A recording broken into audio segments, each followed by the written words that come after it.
Ready?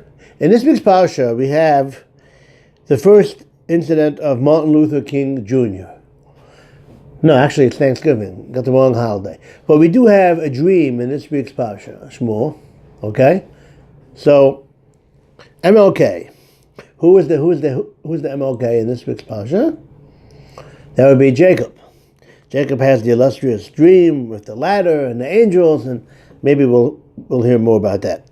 But I wanted to skip to a verse he says when he gets up from the dream. Maybe we'll discuss the dream if there's more time. But I want to start off with this. It's a beautiful, nice interpretation of the verse from the famous Rebbe, the Radomsker Rebbe, the Tiferes Shlomo. He says a beautiful pshat. About the dream. About what happens when he gets up from the dream. So Jacob gets up from the dream. Vayikach Yaakov Mishnasa, Jacob gets up from the dream. Vayomer, and he says, Achein yesh Hashem b'makom hazeh v'anochi lo yadati. Surely Hashem is present in this place, I mean the place where I'm sleeping, and I did not know. Okay, you didn't know what? Rashi says, what's the Torah telling us? This is a pretty famous Rashi. Not really negaya for what I'm going to say, but you might be wondering, Shem Yadati, because if I knew, Lo Yashanti B'Makom Kodesh Hazeh, I would not have slept in such a holy place. Okay? He had a dream, a very holy dream, so he realized this must be a special holy place. So Jacob says, interesting, I wouldn't have slept in such a place. He was like a little bit upset or surprised that he ended up sleeping in such a place. He became frightened, and he said, how awesome is this place? That I had such a dream. And then he goes on with the rest of the story. But I wanted to tell you a explanation from the Hasidic Rebbe in the words that I just said. The simple explanation is, Jacob gets up from the dream. He's inspired by the holiness of the dream. He says, this must be a great place, a holy place. It's a shame, a chaval, as they would say in Hebrew, that I slept in such a holy place. If it's such a holy place, I probably wouldn't have slept in such a place. Okay. And that's the simple explanation. The Tiferes Shlomo comes along and he says such a beautiful insight, and it's a great lesson that we learn from this explanation. He gets up and he says, Achein, surely, yesh Hashem b'makom hazeh. There's God in such a place.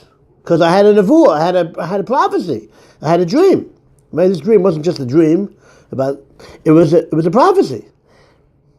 So maybe the next part of the verse, Yaakov Avinu is saying why and how he was zoche, he merited to get such a dream. Va'anochi lo yadati. Anochi means I myself, right? But it also means, in a more homiletical pshat, the anochius, the me aspect, the selfish aspect. Okay, Yaakov wasn't selfish on his level. Okay, the thinking about me. How do you get God to dwell with you? How do you get God to dwell wherever you are in your holy places, and to make wherever you are holy?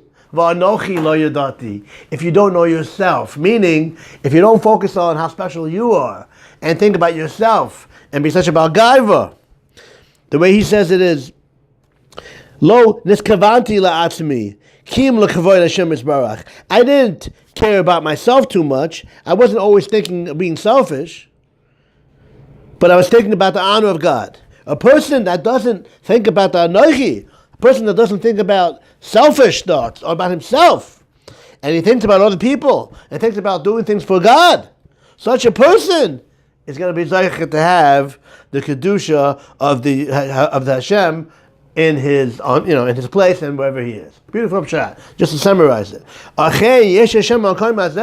surely God is in this place. Why was he zeicher to have that? Yaakov Avinu said, not because I'm so special, not because I'm so great. If I care, because I'm not so special.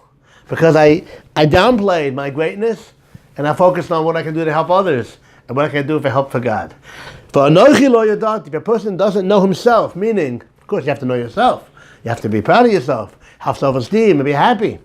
But don't only think about yourself. And if you only think about yourself, what's good for you, how about what's good for your chavrusis? Learn when it's a good time for them, right? Not only learn when it's for yourself.